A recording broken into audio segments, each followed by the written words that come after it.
Osama যখনই বলে দিল আশহাদু আল্লা ইলাহা ইল্লাল্লাহু ওয়া আশহাদু আন্না মুহাম্মাদান আবদুহু ওয়া রাসূলুহু, উমাইয়া লেগে লাল হয়ে গেল, বড় বড় চোখ বার করে বলতে লেগেছে, এ বেলাল, তুমি তো জানো তোমাকে আমি খরিদ করেছি, এখানে শাসন ক্ষমতা আমার হাতে, ইনসাফ বলে কিছু নাই, যা করি আমরা তাই করি।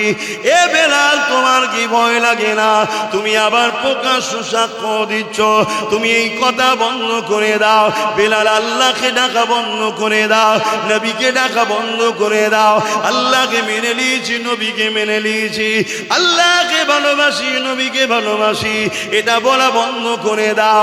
আজ যেমন আমার ভারতবর্ষে শুরু হয়েছে, আল্লাহ ডাকলে মারছে, নবীকে ভালোবাসলে জুলুম করছে, এটা নতুন নয়, নতুন নয়। যুবকেরা ঘাবড়ে যেও না গো, আল্লাহ বা পরীক্ষা নিচ্ছে, এই পরীক্ষায় মজবুত হয়ে দাঁড়িয়ে যাও। যদি পরীক্ষায় তুমি কামিয়াবি হয়ে যেতে পারো, তাহলে তুমি গাজী দরজা পাবে। আর এই পরীক্ষা দেওয়ার জন্য যদি তোমার মৃত্যুর ওসিলায় হয়ে যায়, আল্লাহ তোমাকে শহীদের দরজা দেবে। আরো জোরে বলুন সুবহান। আজ বেলাল চলে গেছে তো কি হয়েছে? বেলালের আশিকরা আজও আছে, যারা বেলালের মতো আজও আমার হাবিবের জন্য, আমার জন্য জেল যেতে হয় জেল যাবে, মার খেতে হয় মার খাবে, জীবন দিতে হয় জীবন দেবে। আমি আল্লাহ আমার হাবিবকে ছাড়বে না। জোরে বলুন সুবহানাল্লাহ।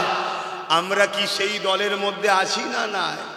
আমরা যদি আল্লাহ রসুলের জন্য জেল খাটতে হয় খাটতে পারবো। আমরাও আল্লাহ রসুলের জন্য যদি মার খেতে হয় মার খেতে পারবো।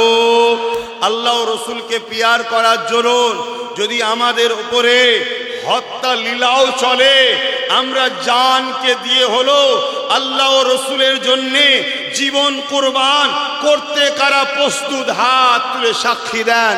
আল্লাহ, এ হাতকে আপনি কবুল করেন।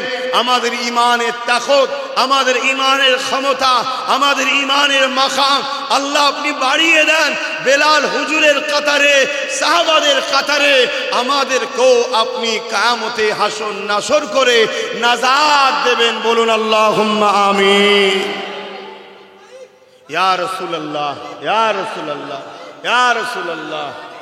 আল্লাহু জিন্দাবাদ।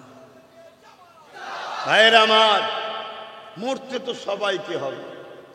আজকেও প্রশাসন দিয়ে আমাদের মারছে, আমার ভাইদেরকে কেস দিচ্ছে, জেল দিচ্ছে, টর্চার করছে, দোকান বন্ধ করে দিচ্ছে, ঘর ভেঙে দিচ্ছে। আরে দোস্ত, কতদিন? মৃত্যু তো যারা করছে তাদের হবে না? উত্তরপ্রদেশের জালিম সরকারের মরণ হবে না? হবে না? জোরে বল, হবে না? হবে না? উত্তরপ্রদেশের যেসব প্রশাসনরা অত্যাচার করছে ওদেরও মরণ আছে না? নাই। মরতে তো হবে, মরতে তো হবে। দুনিয়ার শাস্তিটা শাস্তি নয়, জাহান্নামের আযাব যে কঠিন আযাব, সেই আযাবে তোদেরকে আল্লাহ বিচার করবে। এবং দুনিয়াতেও ইনশাআল্লাহ আমরা দেখব ওরা কিভাবে লাঞ্ছিত, অপমানিত, পদদলিত হচ্ছে, ওটাও দেখব। বলুন ইনশাআল্লাহ। আজ আমরা দেখছি না দেখিনি? অনেকে বাবরি মসজিদের তালা খুলে দিয়েছিল, ঠিক না? পুরো ভারত বিখ্যাত ছিল। এখন কি অবস্থা তাদের? দিশেহারা হয়ে যাচ্ছে, শাস্তি ভোগ করছে না করেনি? হ্যাঁ, আরো অনেকে অনেক কিছু বলেছিল, সব শাস্তি পাওনা পাচ্ছে না পায়নি। তবে দুনিয়ায় এদের যা হচ্ছে তো হালকা ফুলকা হচ্ছে। এদের জন্য রাখা আছে ভিআইপি ভাবে, কনফার্ম টিকিট আছে, চিন্তার কোনো কারণ নেই। জাহান্নামে ঢুকে জাহান্নামের বিভৎস চেহারা, 70 গজ মোটা চামড়া হবে, ওপর দিকে পা করে বিভৎস চেহারাতে এদেরকে ঘিসড়ে ঘিসড়ে জাহান্নামে নিয়ে যাওয়া হবে। কেন? এরা জালিম, জালিমকে আল্লাহ কখনো মাফ করে না। কথা শুনছেন? আপনারা কি জালিম হবেন? যদি জালিম হন, মুসলমানের ঘরের বেটা তো কি হয়েছে, জালিমকে আল্লাহ মাফ করে না, এটা মাথায় রাখবেন। তো যাক, এই জুলুম আজকে নতুন নয়। হযরতে বেলাল হুজুরের কথা যখন এসেছে একটু বলি, কি করেছে বলুন সুবহানাল্লাহ। এ বাজারে বিক্রি হচ্ছে, ও বাজারে বিক্রি হচ্ছে, এইভাবে হাত ফেরাই হতে হতে হতে মক্কার বাজারে গিয়ে ওই হাত বিক্রি হলো, আর মক্কায় কিনলো এক জালিম অত্যাচারী শাসক, যার নাম হলো উমাইয়া, কিনেছে।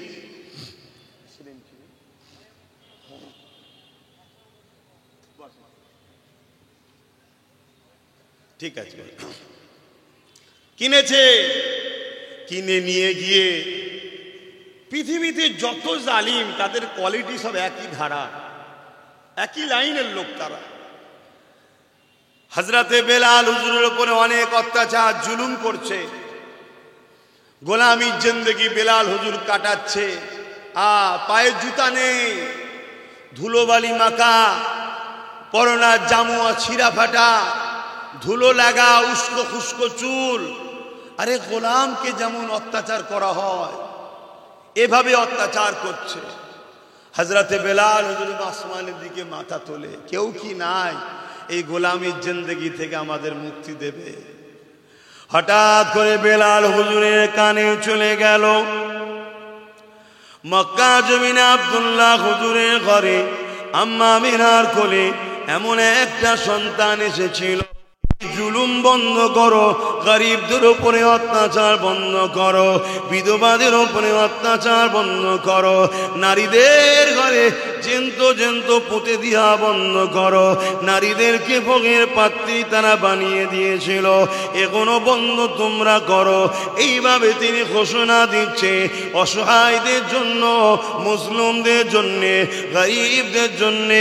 তিনি গরিব অসহায় মুসলিমদের পাশে দাঁড়িয়ে অত্যাচারীদের বিরুদ্ধে তিনি কথা বলতে লেগেছে।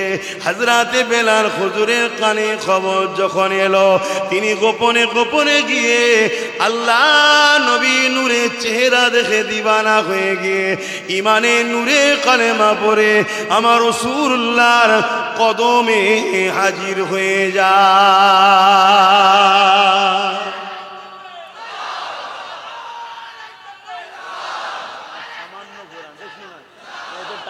সামান্য ঘোরান। আমার মোস্তাকিম ভাই এসেছেন, বসুন, খবর ভালো? বস বস, খুব বেশি ঘোরাও নিতে টানবে। হ্যাঁ ঠিক আছে।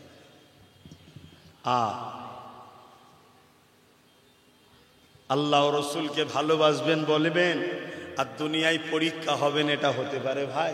হ্যাঁ, প্রতিটা নবীদেরকে আল্লাহ পরীক্ষা নিয়েছে, আমাদের নেবে না? নেবে না? হ্যাঁ, আর নবীদের পরীক্ষা কেমন? ওহ, আল্লাহ নবীকে সাহাবা হুজুর এসে বলছে, হুজুর বড় কষ্ট দিচ্ছে জালিমরা। আল্লাহ নবী বললেন, সবর করো, ধৈর্য ধরো, আল্লাহ মুমিনদের পরীক্ষা নেয়। তুমি যে প্রেম করো, এ পরীক্ষা আল্লাহ নেবে। তোমাদের ওপরে কি হচ্ছে, নবীদেরকে করাত দিয়ে পুরো দুটুকরো করে দিয়েছে, নবীদেরকে তার উম্মতরা হত্যা পর্যন্ত করেছে। শুনছে, নবীদেরকে তার উম্মতেরা ইজ্জত আঘাত দিয়েছে, চরিত্রে আঘাত দিয়েছে, তোমাদের ওপরে হবে। সবচেয়ে বড় বিষয় হলো আমার দয়ার নবীর ওপরে আল্লাহ পাক কত দিক দিয়ে পরীক্ষা নিয়েছেন, জোরে বলুন সুবহানাল্লাহ। আমার নবী পাক ধৈর্যের সাথে, আমার নবী পাক সবরের সাথে, আমার নবী পাক আল্লাহ পাকের পরীক্ষাতে, প্রতিটা পরীক্ষাতে কামিয়াবি হয়েছে। এ যুবকেরা, আমার নবী পাক যখন আল্লাহ পাকে সিজদা করতে, মক্কা সন্ত্রাস মুশরিক আবু জেহেল উতবা সাইবারা আমার নবী পাকের পিঠেতে পচা দুম্বার ভুঁড়ি চাপিয়ে দিত। আমার নবী পাক নিঃশ্বাস নিতে পারত না। আমার নবী পাক ওই দুর্গন্ধময় পচা দুম্বার ভুঁড়ি পিঠ থেকে নামাতে পারত না। এই অবস্থায় নবী আমার সেজদায় পড়ে থাকতো। রাসূলে পাকের কলিজার টুকরি হযরতে খাতুনে জান্নাত যখন দেখতে পেতে, ছোট্ট ছোট্ট তখন বয়স ছিল, ছোট্ট ছোট্ট হাত দিয়ে আব্বা জানের পিঠ থেকে ওই পচা দুম্বার ভুঁড়িগুলোকে নামিয়ে দিত। আল্লাহ নবী মাথা খানা তুলতে, 1 তারিখের কথা, আল্লাহ নবী সিজদায় পড়ে গেছে। মক্কার মুশরিক জালিম অত্যাচারী গুণ আমার নবী পাকের পিঠে এত পচা দুম্বার ভুঁড়ি নিয়ে সে চাপিয়ে দিয়েছে, আমার নবী পাক পুরো ঢেকে গেছে। নবী পাক আর নিঃশ্বাস নিতে পারছে না। ওই পচা দুম্বার ভুঁড়ির ভেতরেতে দুর্গন্ধ, একদিকে নিঃশ্বাস নিতে পারছে না, মাথাও তুলতে পারছে না। এই কষ্ট করে নবী আমার সিজদায় পড়ে সুবহান রাব্বিল আলা তাসবিহ পড়ে যাচ্ছে। আল্লাহ নবীর কলিজার টুকরি খাতুনে জান্নাত এদিকে আব্বা জানকে খুঁজতে লেগেছে।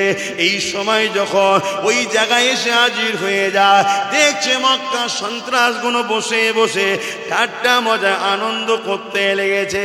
আর একটা জায়গাতে পচা দুম্বার ভুঁড়ি কেমন করে উঁচু করা রয়েছে। আম্মা রাসূলুল্লাহ কলিজার টুকরে খাতুনে জান্নাত বুঝতে পেরেছে, কষ্ট করে করে ওই পচা দুম্বার ভুঁড়িগুলোকে যখন এক এক করে সরায়, ওর ভেতর থেকে আল্লাহ নবী মাথা খানা উঠিয়ে দেয়। এই যুবকেরা এই দৃশ্যখানা দেখে আমার রাসূলুল্লাহ কলিজার টুকরি আর থাকতে পারলেন না। তিনি আল্লাহ পাকের গায়ে হাত তুলে বদদোয়া করতে লাগলেন। আর আমাদের রহমতের নবী, দয়া নবী কলিজার টুকরি খাতুনে জান্নাতে মুখে হাত দিয়ে বলে, মারে বদদোয়া করো না, কেন তুমি আমার শরীর অংশ, আল্লাহ কবুল করে নিলে দুনিয়াকে ধ্বংস করে দেবে। এরা আমাকে চেনে না, এদের ছেলে ছেলে ছেলে একদিন না একদিন ইমানের কালেমা পড়ে আমি রাসূলুল্লাহ আমার দিবানা হয়ে যাবে। আরো জোরে বলুন সুবহান।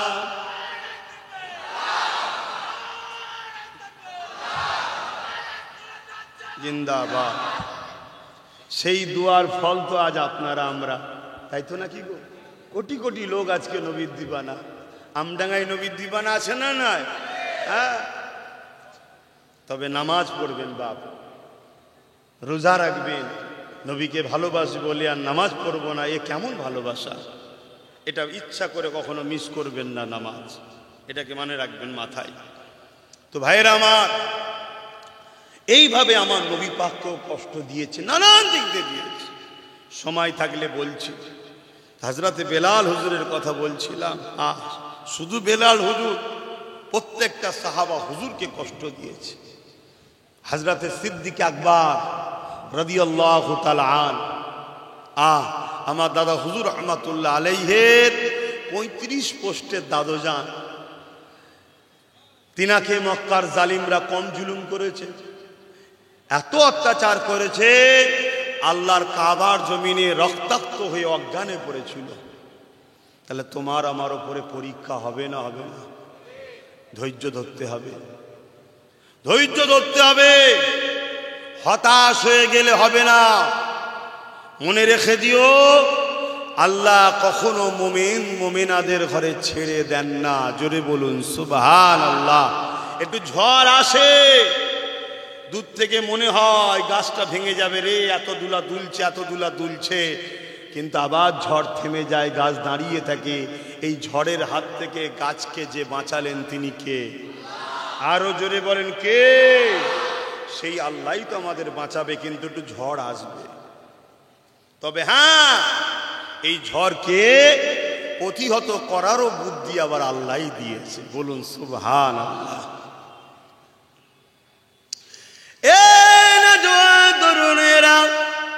হযরতে বেলাল হুজুর গোপনে গিয়ে আমার রাসূলুল্লাহর কাছে ইমানের কালেমা পড়ে নিয়ে চলে এলেন। উমাইয়ার কাছে তখনও তিনি থাকে, কাজ কাম করতে লেগেছে। উমাইয়া হযরত বেলাল হুজুরের এই গোপনে যে কলেমা খানা পড়েছে এই খবরটা পেয়ে গেছে। তাই উমাইয়া হযরত বেলাল হুজুরকে ডেকে বলতে লেগেছে, এ গোলাম, এ হাফসি দেশের গোলাম বেলাল, শুনলাম নাকি তুমি মুহাম্মদ রাসূলের কাছে গিয়েছিলে, তার হাতে হাত দিয়েছিলে, তার পক্ষে দাঁড়াবার জন্য অঙ্গীকার করেছো নাকি, ইমানের কলেমা পড়েছো নাকি? হযরত বেলাল চিন্তা করতে লেগেছে, আমি যদি সত্য কথা বলি এ জালিম আমাকে জুলুম করবে, আমি যদি সত্য কথা বলি এ জালিম আমাকে হত্যা করে দিতে পারে। এই যুবকেরা, এই পৃথিবীর ইতিহাসে ১৫০০ বছর আগে ইনসাফ বলে কিছু ছিল না, ইনসানিয়াত বলে কিছু ছিল না, বিচার বলে কিছু ছিল না, নাই বলে কিছু ছিল না। আমার রাসূলুল্লাহ এই জমিনের উপরে ইনসাফ প্রতিষ্ঠিত করেছে, নাই প্রতিষ্ঠিত করেছে, জাস্টিস প্রতিষ্ঠিত করেছে। তাম পৃথিবীর বুকে আল্লাহ নবী 23 বছরেতে নাই সত্য ইনসাফ প্রতিষ্ঠিত করে পৃথিবীতে সাম্য প্রতিষ্ঠিত করেছে। এই যুবকেরা, তরুণেরা, হযরতে বেলাল চিন্তা করতে লেগেছে, আমি যদি সত্য কথা বলে দিই এ আমাকে বড় জুলুম করবে, অত্যাচার করবে। কিন্তু যদি আমি মিথ্যা কথা বলি যে রাসূলের হাতে হাত দিলাম, যিনি গরিবদেরকে বাঁচাতে এসেছে, যিনি ইনসাফ কায়েম করতে এসেছে, যিনি আমাকে জানিয়েছে আমার রব হলো একজন, তিনি হলেন আল্লাহ। তিনি কাউকে ধনী করে পরীক্ষা নেয়, কাউকে গরিব করে পরীক্ষা নেয়, কাউকে রাজা করে পরীক্ষা নেয়, কাউকে পূজা করে পরীক্ষা নেয়, কাউকে এতিম করে পরীক্ষা নেয়, কারো বাপ মা দিয়ে পরীক্ষা নেয়, কাউকে ধন দৌলত দিয়ে পরীক্ষা নেয়, কারো জমি জায়গা চাষবাসের ক্ষতি করে পরীক্ষা নেয়। তিনি বলেছেন আমার নবী, মিথ্যা কথা বলো না, কেন মিথ্যা কথা বললে তোমার স্রষ্টা নারাজ হয়ে যাবে। হযরতে বেলাল তাই বলতে লাগলে, আমি কখনো আমার স্রষ্টাকে নারাজ করতে পারি না, এই জন্য বেলাল ফয়সালা করলো জীবন চলে যায়, চলে যায়, মিথ্যা কথা বলবো না। আর এখন মুসলমানের ঘরের ছেলে আমরা মিথ্যা ভাবে উলামাদেরকে গালিগালাজ করছি, দাদা হুজুরের আওলাদদের গালিগালাজ করছি, সমালোচনা করছি। মুসলমানের ছেলে কেন? দুনিয়ার জালিম বেঈমান নেতা নেত্রীদেরকে খুশি করার জন্য। একবারও ভাবছি না দুনিয়াতেই ফেসে গেলে তোর ওই দুনিয়াদার বেঈমান কাফের মুনাফিক মিথ্যুক কাযাব চরিত্রহীন জালিম লুটেরা বদমাইশ নেতা তো তোর পাশে থাকবে না, পালিয়ে যাবে। আর পাশাপাশি পরকালে তো কেউ তোমার পাশে থাকবে না, কবরে একা যেতে হবে। শুনছেন তো নাকি? কিন্তু আমার ভাইরা, তওবা করুন, পরিবর্তন হন। যদি আপনি নামাজ কাজা করেন, এটা আল্লাহর কাছে অন্যায় করেছেন, ক্ষমা আল্লাহর কাছে চাইবেন, আল্লাহ মাফ করে দেবে।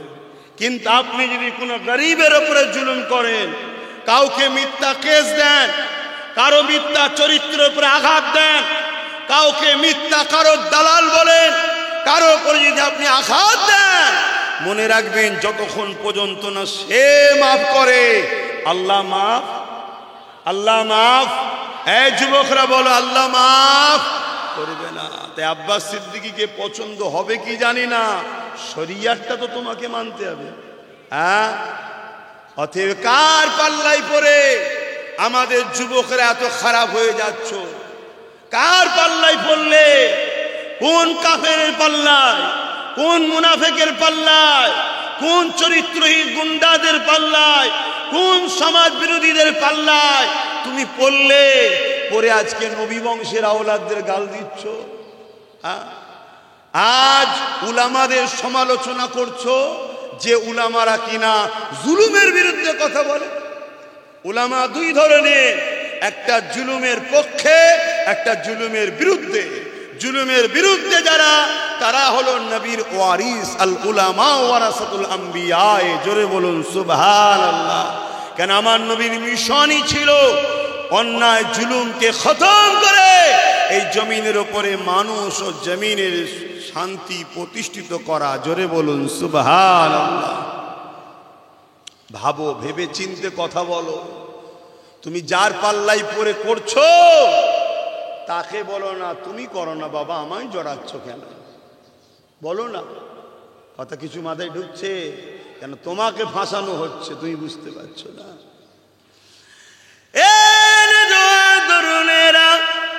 হযরত বেলাল হুজুর আমার যখনই বলে দিল আশহাদু আল্লা ইলাহা ইল্লাল্লাহু ওয়া আশহাদু আন্না মুহাম্মাদান আবদুহু ওয়া রাসূলুহু, উমাইয়া লেগে লাল হয়ে গেল, বড় বড় চোখ বার করে বলতে লেগেছে, হে বেলাল, তুমি তো জানো তোমাকে আমি খরিদ করেছি, এখানে শাসন ক্ষমতা আমার হাতে, ইনসাফ বলে কিছু নাই, যা করি আমরা তাই করি।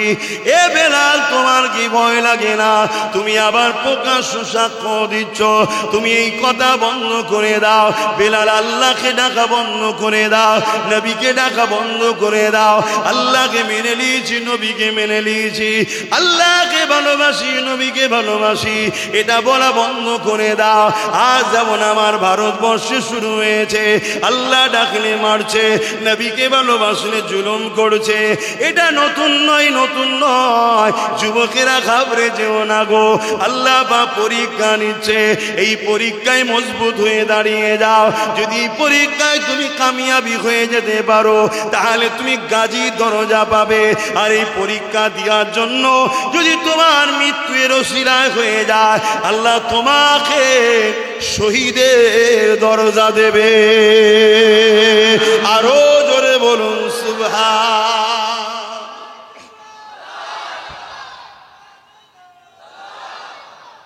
মাঝে মাঝে ভাবি, জিন্দাবাদ জিন্দাবাদ, আমার স্লোগান দেবে না, শুনছেন আমি কি বলছি? মাঝে মাঝে ভাবি, আমার ভারতের কিছু কিছু ছেলেকে আমরা দেখেছি মব লিঞ্চিং করে পিটোতে পিটোতে মেরে দিয়েছে, দেখেছেন না? দেখে জন ছেলে, প্যান্ট শার্ট পরা, মুখে দাঁড়িয়ে নেই, শুনছেন? বলেছে এই স্লোগান দে, দিচ্ছে না, মারছে, এই স্লোগান দে, দিচ্ছে না, মারছে, মার খেতে খেতে খেতে খেতে মরে গেছে। তথাপিও আল্লাহ ছাড়া, নবী ছাড়া অন্য কোনো বাতিলের নাম লাইনে। জোরে বলুন সুবহানাল্লাহ। আমি মাঝে মাঝে ভাবি যে আল্লাহ, এর হয়তো চেহারায় দাড়ি নেই, পরনায় হয়তো জুব্বা নেই, কিন্তু আজকাল একদল মলি সাহেবরা যে দালালি করছে জালিমদের, খোদা এ প্যান্ট শার্ট পরা হতে পারে, কিন্তু এর মধ্যে যে তুমি তোমার প্রেম আর তোমার হাবিবের প্রেমটা এত অগাধ রেখেছিলে, দুনিয়ার খেয়ালে হয়তো প্যান্ট শার্ট দাঁড়িয়ে যে প্যান্ট শার্ট পরেছে না ভুল, কিন্তু এর মধ্যে একটা ভালো গুণ, যেটা সব থেকে প্রধান গুণ, যে আমি জান দিয়া পছন্দ করি, আল্লাহ রসুল ছাড়া দ্বিতীয় কাউকে মানি না। জোরে বলুন সুবহানাল্লাহ। ওহ, আল্লাহ কাকে কোন দিক দিয়ে জান্নাতে দেবে বোঝা বড় মুশকিল। আজ কিছু লোক দাড়ি চাচা প্যান্ট শার্ট পরা ছেলেরা অবশ্যই অন্যায় করছে, মানি। দাড়ি চাষছো যারা ভুল করছো রাখো, প্যান্ট শার্ট পরছো ভুল করছো, পায়জামা পাঞ্জাবি পরো, কথা বুঝে আসছে। কোনো নাচারে কোনো জব ডিউটিতে যাও, সেটা আলাদা কথা, তোমার নবী সুন্নাত মুখে রাখো। আজকে যদি এই ভারতবর্ষে কেউ যদি পুরো মাথা নাড়া হয়ে পিছনে একটা টিকলি না কি বলে রাখতে পারে, তার যদি লজ্জা না লাগে, শিখ পাঞ্জাবিরা মুখে দাড়ি পাগড়ি পরতে লজ্জা যদি না লাগে, কেউ যদি উলঙ্গ হওয়াটাকেও পছন্দ করে, লজ্জা যদি না লাগে, হে মুসলিম ঘরের যুবকেরা মুখে দাড়ি রাখতে লজ্জা লাগছে কেন? হ্যাঁ, আজকে সবার মুখে যদি দাড়ি থাকতো, দু চারটে দাড়িওয়ালাকে টিটকিরি মারা সাহস। একটা বাসে 50 জন মুসলমান আছে, দাঁড়িয়ে একজনের মুখে, ওকে যখন টিটকিরি মারছে, বাকি 50 জন একে অপরের মুখে দেখছে, ভাবতে পারছে না তো এর মধ্যে কে কে মুসলমান। কিন্তু 50টার মুখেই যদি দাঁড়িয়ে থাকতো, তাহলে টনটিন ক্রিম মারার আগে মব লিঞ্চিংকারীরাও ভাবতো 50 জন আছে, ছাল চামড়া গুটিয়ে দেবে, থাক। আমার কথা বুঝছো যুবকরা? আমি তো তোমাদের ভালোর জন্য এসছি নাকি? তোমাদের পীরেরাও লাগতো, ধর্ম প্রচার করতে এসছি তো নাকি? তাই তোমাদেরকে বুঝাচ্ছি, বোঝো, দাঁড়িয়ে রাখো, নবীর সুন্নাত। একেবারে যদি খুব বড়ও না রাখতে পারো, আস্তে আস্তে আস্তে আস্তে হবে রে বাবা, রাখো, দেখতে আরো মানান হবে, তোমার মুখের সৌন্দর্য আলাদা বাড়বে। এখন তো মডগার্ডবিহীন লাগছে, মডগার্ডবিহীন বাইক বা সাইকেল যেমন লাগে তেমন লাগছে। রাখো, দেখতে মানাবে, যাদের মুখে আছে দেখো কত সুন্দর লাগছে, রাখো আমার ভাইরা। তো যাক, আমি যে কথা বলছিলাম, দেখো কার মধ্যে কি আছে। এই সমাজে বড় বড় দাড়ি রেখে মাথায় টুপি দিয়ে বড় আল্লামা সেজে জালিমদের দালালি করা লোক আছে না না? একটু আওয়াজ দিয়ে বলো, আছে না না? আর অথচ এই সমাজে আবার এমনও ছেলে মার খেতে খেতে মরে যাচ্ছে, অন্যায়ের কাছে মাথা নত করছে না। জোরে বলুন সুবহানাল্লাহ। বাবেরা, নজওয়ানেরা, তরুণেরা, আল্লাহ বা বাহ্যিক দেখবে না, আল্লাহ বা অন্তরটা দেখবেন। এ নজওয়ানেরা, ইমান অবস্থাতে দাঁড়িয়ে রাখো, ইমান অবস্থাতে টুপি পরো, ইমান অবস্থাতে সুন্নতে রসুলের জিন্দেগি কাটাও। নবী আমার খুশি হয়ে যাবে, নবী খুশি হয়ে গেলে আল্লাহ তোমার উপরে রাজি খুশি হয়ে যাবে। এই দুনিয়া দুদিনের, আল্লাহ নবী জানিয়ে দিলেন, মান আহাব্বা সুন্নতি, যে আমার সুন্নতকে ভালোবাসলো, ফাকাদ আহাব্বানি, সে আমি রসুল আমাকে ভালোবাসলো।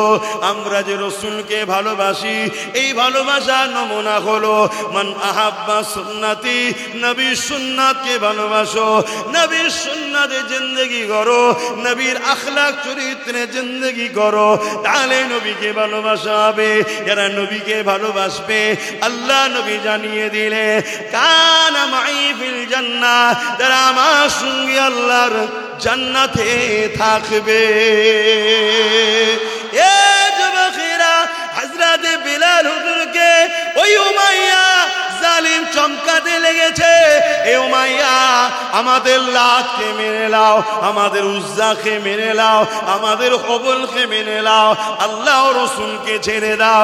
আজকেও উমাইয়া সমাজে আছে না নাই? কিন্তু মরা উমাইয়ার বিরুদ্ধে খুব বলে, আজকের উমাইয়া গুণের বিরুদ্ধে বলা দরকার আছে না না? এখানে বলতে চাই না, বললে জেল দেবে। শুনছেন তো নাকি?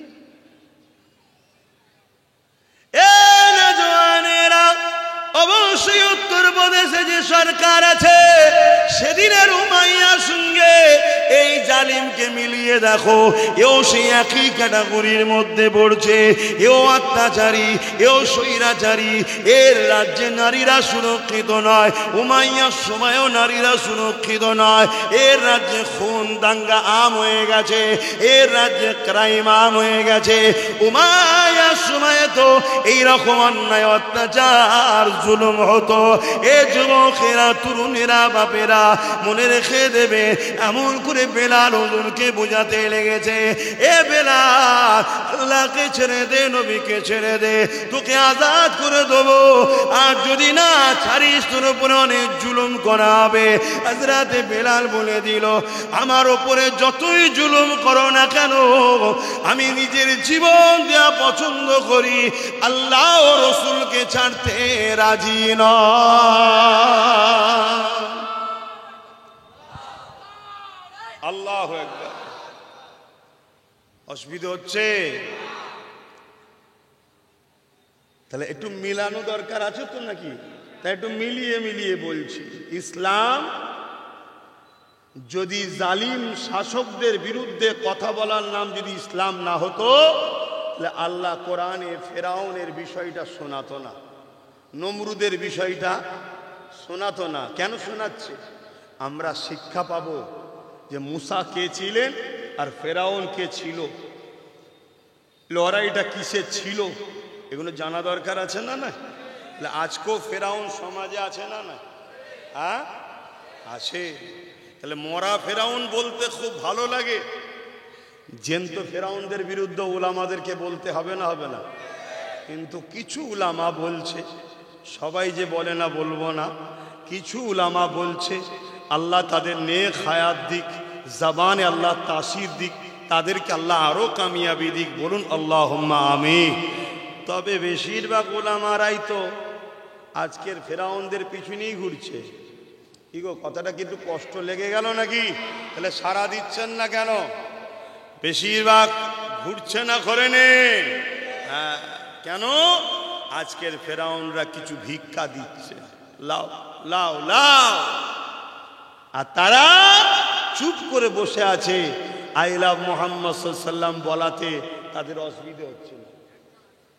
লিখার জন্য যে ছেলেদের উপর জুলুম করলো, এ ব্যাপারে তাদের অসুবিধে হচ্ছে না। আবার কিছু মুনাফিক আছে এমন, তারা ওই বিজেপি শাসিত লোকেরা যখন ইসলামের বিরুদ্ধে বলে, তখন তারা বাংলার মাঠ গরম করে বাংলার ফেরাউনের কোলে লোককে তোলার প্ল্যান করে। এরকমও লোক আছে না? নাই? অসুবিধা হচ্ছে? আমি আপনাদেরকে নিয়ে এসছি না আল্লাহ নিয়ে এসছে? আল্লাহ যখন নিয়ে এসছে সামনে, তো আমাকে তো বলতেই হবে, নাই তো আল্লাহ ধরবে আমাকে। এই হক কথা বলিস নি কেন? বল, কি ধরবে না? তাহলে বলো, এ আবার কেমন বিচারিতা সমাজে চলছে বলো? আইলা মুহাম্মদ সাল্লাল্লাহু আলাইহি ওয়াসাল্লাম বলার দরুন উত্তরপ্রদেশের সরকার, তার প্রশাসন জুলুম করেছে, অন্যায়, তার বিরুদ্ধে 100 বার বলতে হবে। এখানে বলার জন্য 500 লোককে পাওয়া যায়। আর আমার রাজ্যে যখন কোন ফেরাউন ইসলামের বিরুদ্ধে বলে, তখন আর 5 জনকে পাওয়া যাচ্ছে না। কি ব্যাপার? কি ব্যাপার? বলছে না, আমাদের লড়াইটা তো মূলত আল্লাহ ও রসুলের জন্য নয়, আমাদের লড়াই আল্লাহ ও রসুলকে বাহানা করে বড় জালিমের বিরোধী করে ছোট জালিমের কোলে লোককে তোলাও, বিনিময়ে কিছু লাও। কথা শুনছেন তো নাকি? এই কথা বলাতে আবার অনেক উলামারা আমার বিরুদ্ধে এখন কথা বলছে না বলেনি? আমার ওয়াজকে কেটে কেটে ছড়াচ্ছে না ছড়াইনে? আমার ফটোকে এডিট করে, এআই করে, নানা রকম বিকৃত করে সমাজের মানুষের কাছে আমার ইমেজকে নষ্ট করার চেষ্টা হচ্ছে না হয়নি? কিন্তু আমি জানতে চাই, এই মাহফিলে যতবার এসেছি, আজকে যে লোকটা জড়ো হয়েছে, এরকম লোক কি আল্লাহ কোনোবার এনেছিল? একটু ঘুরে দেখে নেন না একটুখানি। আমি তো জলসা করেছি এখানে,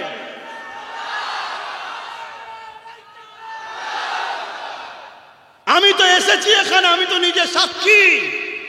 আর এটাও শুনে রেখে দেন, গতকালকে আমার একটা রেকর্ড হয়েছে, আবার ভিড়ের চোটে জলসা না করে পালাতে হয়েছে, মানুষ মরে যাবার ভয়ে। আমি তো শুনলাম নাকি একজন দুজনের নাকি হাতও ভেঙে গেছে, অনেকে চোটও হয়ে গেছে ভিড়ের চোটে। আর মানুষগুলোকে এত বোঝাচ্ছি যে ভাই চলে যাও চলে যাও চলে যাও। আল্লাহু আকবার। মুহাম্মদ রসুলের গোলাম হও যুবক, মুহাম্মদ রসুলের গোলাম হও, মুহাম্মদ রসুলের গোলাম হও। মুহাম্মদ রসুলের গোলামকে আল্লাহ যে কি সম্মান দেয়, আগে হও তারপরে মজা পাবে। বলো গোলাম হবে না হবে না? বলো গোলাম হবে না হবে না? আল্লাহ কবুল করুন, আল্লাহুম্মা আমিন। বলুন আল্লাহুম্মা আমিন। ওহ আল্লাহু আকবার।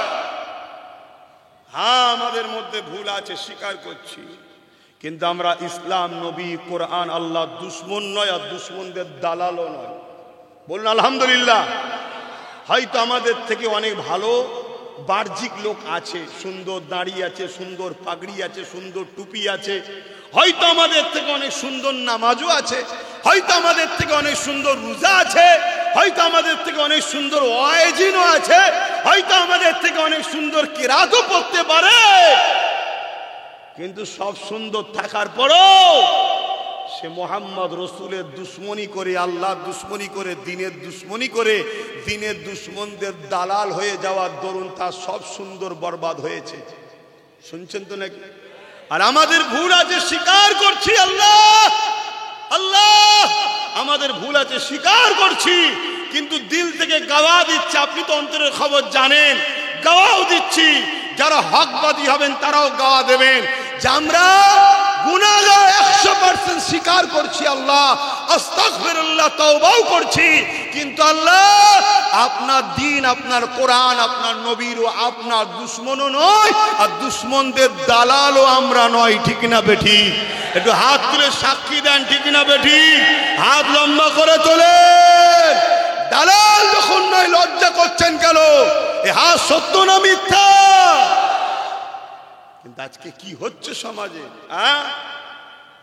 আমার বোরখা নিয়ে টানাটানি, আমার তালাক নিয়ে টানাটানি, প্রথমে আমার রুজি রুটির ওপরে হামলা, আমার চাকরির ওপরে হামলা, আমার শিক্ষাগুলো শেষ করলো, আমাদেরকে পথ দিল না, সব কিছু। তারপরেও চলো চলো, দুদিনের দুনিয়া, ছেড়ে দাও ছেড়ে দাও ছেড়ে দাও ছেড়ে দাও ছেড়ে দাও। কি বলেছে না বলেন?